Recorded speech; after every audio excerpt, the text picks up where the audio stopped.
Congress senior నాయకులు అద్దంకి దయాకర్ గారు మనతో పాటు ఉన్నారు. అన్ని విషయాలు అడుగుదాం. Sir, first of all congratulations, తెలంగాణలో అధికారంలోకి వచ్చింది. ఎట్లా ఉండబోతుంది భవిష్యత్ కార్యాచరణ? ప్రజలకు అనుకూలంగా ఉండబోద్ది. ప్రజా అనుకూల ప్రభుత్వ పరిపాలనే ఇప్పుడు జరగబోతున్నది. ఎవరైతే ఎన్ని రోజులు పరిపాలించిన నాయకులు ఉన్నారో వాళ్ళ నుంచి స్వేచ్ఛ వచ్చినట్టుగా ప్రజలు గమనిస్తున్నారు. కాబట్టి ఆ స్వేచ్ఛ ప్రజాస్వామ్యాన్ని ముందుకు తీసుకుపోవడం కాంగ్రెస్ పార్టీ కార్యాచరణ అవుతుంది. ఇక ఒక చర్చ మాత్రం పెద్ద ఎత్తున జరుగుతుంది. అద్దంకి దయాకర్కి వరంగల్ ఎంపీ టికెట్ ఇవ్వబోతున్నారు. అదేవిధంగా లేదంటే ఖచ్చితంగా ఎమ్మెల్సీ ఇచ్చి మినిస్టర్ చేయబోతున్నారు. అదే ఒక చర్చ జరుగుతుంది. దీంట్లో ఏది వాస్తవం? ఎట్లా మీ భవిష్యత్తు ఎట్లా ఉండబోతుంది? అంటే నిర్ణయం తీసుకొని దాని మీద చర్చ జరుగుతున్నది. కాబట్టి ఈరోజు రేపు నిర్ణయం తీసుకుంటారు. తీసుకున్న తర్వాత దాని మీద చర్చిస్తే బాగుంటుంది. కానీ అధిష్టానం ఏది నిర్ణయిస్తే దానికి కట్టుబడి ఉండడమే అద్దంకి దయాకర్ చేసే పని.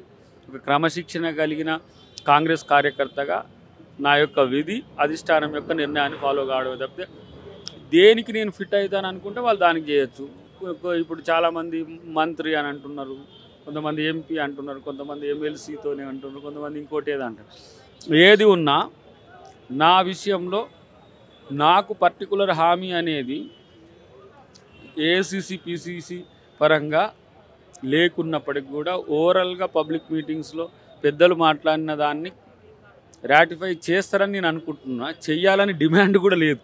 చేస్తే మంచిది, చేయకపోతే కూడా అద్దంకి దయాకర్ పార్టీకే కట్టుబడి ఉంటాడు. అంతకు మిక్కిలి ఇంకేం ఉండదు. కాకపోతే ఏంటంటే జరుగుతున్న ప్రచారం అంట జరుగుతుంది కాబట్టి మీ ప్రశ్న వచ్చింది. ఓకే. అదేవిధంగా బీఆర్ఎస్ పార్టీ నాయకులు ఒక పెద్ద ఎత్తున ఆరోపణ విమర్శ చేస్తూ ఉన్నారు.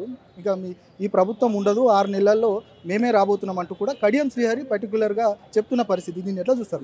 అదంతా వాళ్ళు పవర్ బై ఫ్రస్ట్రేషన్లో ఉన్న స్టేట్మెంట్స్. వాళ్ళకి అంత పెద్దగా స్పందించాల్సిన అవసరం లేదు. అదంతా ఇంకెవరో కూడా మాట్లాడిన అంటుంది కదా, దాన్ని ఆలోచించాల్సిన అవసరం అయితే లేదు. మేము చాలా స్ట్రాంగ్ ఉంటాం, ఇంకా చాలా స్ట్రాంగ్ అవుతాం. ఇంకా మాకు దాదాపు నేను అనుకుంటున్నా ఒక 15-20 సీట్లు తక్కువ వచ్చినాయి. అది దేనివల్ల అనేది మేము చేసుకుంటూ చిన్న ఇప్పుడు ఫిరోజ్ ఉన్నాడు, 2000 ఓట్లతోనే పోయిండు. మన చేవెల్లో ఉంది, 256 ఓట్లతోనే పోయింది. చిన్న మార్జిన్లతో పోయినవి ఉన్నాయి. వాటి పట్ల ఇంకా కొంచెం సీరియస్గా తీసుకోలేకపోయినామని అనిపించింది. పార్లమెంటు ఎలక్షన్ రాబోతున్నాయి, ఎట్లా ఉండబోతుంది భవిష్యత్ కార్యాచరణ? ఎందుకంటే ఇక్కడ గ్రామీణ ప్రాంతాల కంటే ఇక్కడ సిటీలో మీకు అసలు సీట్లే వచ్చిన పరిస్థితి కాదు. దీన్ని ఎట్లా మీరు వేరు చేసుకోబోతున్నారు? పార్లమెంట్ ఎన్నికల్లో రిజల్ట్స్ బాగుంటాయి. గ్రేటర్ హైదరాబాద్ ఎన్నికల్లో రిజల్ట్స్ బాగుంటాయి. మొన్న ఓట్లు వేయని వాళ్ళు కాంగ్రెస్ పార్టీ కొరకు ఓటు వేయాలని ఇప్పుడు ఉత్సుకతతో ఉన్నారు.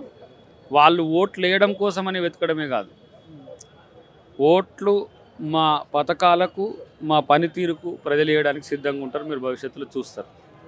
ఇక మేము అధికారంలోకి రావడంతో రైతు బంధును ఖచ్చితంగా ఇంప్లిమెంటేషన్ చేస్తామన్న కాంగ్రెస్ ప్రభుత్వం ఇప్పటికి కూడా ఇంప్లిమెంటేషన్ చేయలేదనేది బీఆర్ఎస్ వాళ్ళు చేస్తున్న ప్రధానమైన ఆరోపణ. దీన్ని ఎట్లా చూస్తారు? ఇప్పుడు వాళ్ళకాడ పైసలు ఉన్నాయో వాళ్ళకే తెలియదు. వాళ్ళు పోయేటప్పుడు ఇక గాళ్ళు కూడా ముచ్చట చెప్తే ఎట్లా? ఇప్పుడు కౌలు రైతుకు సంబంధించి కానీ రైతుకు ఇవ్వాలనుకుంటున్నాం, భూమికి ఇవ్వాలని కాదు. రైతు వ్యవసాయం చేసే రైతు టార్గెట్గా ఉంటారు. ఇష్టానుసారంగా వెంచర్లకు, రియల్ ఎస్టేట్ దందాలకు, కార్పొరేట్ కంపెనీలకు పైసలు ఇవ్వరు. రైతులకు ఇస్తారు, కౌలు రైతులకు ఇస్తారు. అది వాళ్ళు చూస్తారు. అప్పుడు వాళ్ళు కూడా జెలస్గా ఫీల్ అవుతారు. నిజంగా ప్రజాస్వామ్యం యొక్క బ్యూటీ ఏందనేది మొన్న జరిగిన అసెంబ్లీ సెషన్లో చూసాం. కానీ మాజీ టీఎస్పీఎస్సీ చైర్మన్ గంటా చక్రపాణి ఒక ట్వీట్ చేశారు. నిజంగా ప్రతిపక్షమే ప్రధాన పక్షంగా మారింది, ప్రధాన పక్షమే ప్రతిపక్షంగా మారింది అనేది ఒక ట్వీట్ చేశారు. దీన్ని ఎట్లా చూస్తారు? అదే బ్యూటీ. అంతకుముందు అది లేనప్పుడు కూడా ప్రతిపక్షానికి అవకాశం ఇవ్వాలని వారని ఉంటే ఇంకా బాగుంటుండే. కాకపోతే ఇప్పుడు ప్రతి ఒక్కరు కాంగ్రెస్ వచ్చినప్పుడు ప్రజాస్వామ్యం గురించి ప్రతి ఒక్కరు మాట్లాడతారు, ప్రజాస్వామ్యం అనుభవిస్తారు, ప్రజాస్వామ్యాన్ని ఆస్వాదిస్తారు. అది కాంగ్రెస్తోనే సాధ్యం. కాబట్టి 9 సంవత్సరాలుగా మా చక్రపాణి గారు మాట్లాడకుంటే ఇప్పుడు మాట్లాడడానికి స్వాగతిస్తూనే భవిష్యత్తులో మరింత మాట్లాడాలని చెప్పి కూడా వారికి విజ్ఞప్తి చేస్తున్నాం. ఇది మొత్తానికైతే 6 గ్యారంటీలను ఖచ్చితంగా దృష్టి పెట్టాము. 6 గ్యారంటీలను అమలు చేస్తాము. ఇక మా ప్రభుత్వాన్ని రాదు అని 6 నెలల్లో రాదు అని చెప్పే వాళ్ళకి నేను ఖచ్చితంగా ఒక చెంపపెట్టు లాంటి సమాధానం చెప్తాను. ఖచ్చితంగా ఈ ప్రభుత్వం కొనసాగుతుంది అంటూ కూడా అద్దంకి దయాకర్ చెప్తున్న పరిస్థితి.